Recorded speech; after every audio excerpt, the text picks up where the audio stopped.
এখন এগুলো ছোট ছোট করে কেটে নেব। মাশরুমগুলো ছোটো ছোটো কেটে রেখেছি। আর রান্না করার জন্য এখন মশলা বেটে নেব। আদা নিয়েছি, রসুন নিয়েছি, পেঁয়াজ কুচি নিয়েছি, টমেটো কুচি নিয়েছি, লং ইলাইচি নিয়েছি, আর চাকরি ফুল নিয়েছি, জিরা আর 5টা লঙ্কা। কড়াইতে তেল দিয়ে দিয়েছি, তেল গরম হয়ে গেছে। এবার জিরা তেজপাতা দিয়ে দেবো, কাঁচা লঙ্কা দেবো, এবার পেঁয়াজ কুচি দিয়ে দেবো। পেঁয়াজগুলো ভাজা হয়ে গেছে, ধুয়ে রেখেছিলাম মাশরুমগুলো, এবার জল চিপিয়ে মাশরুমগুলো দিয়ে দেবো।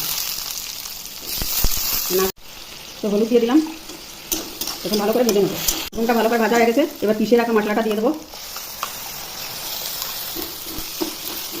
লবণ দিলাম, এখন ভালো করে ভেজে নেবো। মাশরুমটা মশলা দিয়ে ভালো করে ভাজা হয়ে গেছে, এবার জল দিয়ে জ্বালিয়ে নেবো। মাশরুমটা হয়ে গেছে রান্না, এবার নামিয়ে নেবো। গ্যাসটা বন্ধ করে। মাশরুমটা রান্না হয়ে গেছে। আমার ভিডিওটা